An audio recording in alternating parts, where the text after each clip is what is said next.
The night Arjun stepped into that elevator, he had no idea it would be the last ordinary moment of his life. It was 11:47 p.m. on a Tuesday, and he had just finished a long shift at the architecture firm on the 4th floor. The hallway was empty, the fluorescent light above the elevator buzzing faintly. He pressed the call button, thinking about dinner and sleep. The elevator arrived.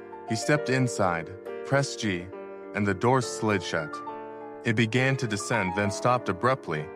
The overhead light flickered, and the digital display changed to 13. Arjun stared. The building had only 7 floors. He pressed every button. Nothing worked. The emergency call button gave no response.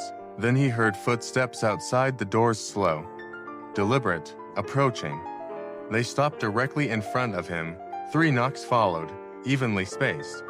Then a long, slow scratch dragged down the steel door. The display changed to 14 without the elevator moving. The footsteps receded. Moments later, the lift shuttered and descended normally to the lobby. The doors opened to an ordinary, quiet space. Arjun walked out, sat in his car for 11 minutes, and tried to convince himself it was mechanical failure. Days passed. He avoided the elevator, then gradually used it again. Nothing happened until he met Mira. She lived on the 5th floor and one evening rode with him, staring at the display with visible tension. When he asked, she admitted the elevator had stopped on 13 for her too. She hadn't heard footsteps, she had heard breathing. Slow, almost human, but slightly wrong. The doors hadn't opened. After several minutes, the elevator had resumed. She researched the building and discovered that decades earlier, a 13-story tower with the same name had stood on that land. In 1987, a fire broke out on the upper floors. 3 people died on the 13th floor near the elevator, not the stairs. Records showed the elevator had been stuck at ground level while the call button on the 13th floor was pressed repeatedly. Someone had been waiting. Weeks later, Arjun worked late again.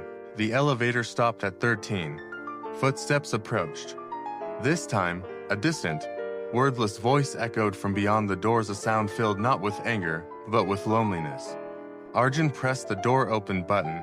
The doors slid apart to reveal a gray, undefined space. At its edge stood a faint shape, barely visible. He pressed 7 and said quietly that the elevator was going up.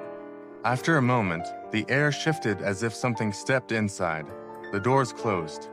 The elevator rose smoothly to 7. When they opened, the corridor was empty, but Arjun felt something pass by him like a cool draft. After that night, the elevator never stopped at 13 again. Mira confirmed it. Months later, on his final day before transferring offices, Arjun rode it one last time. The display counted correctly, the doors opened at 4, and everything was ordinary. He stepped out without looking back, knowing that somewhere in the hidden mathematics of places and memory, something had finally reached the floor it had been waiting for all along.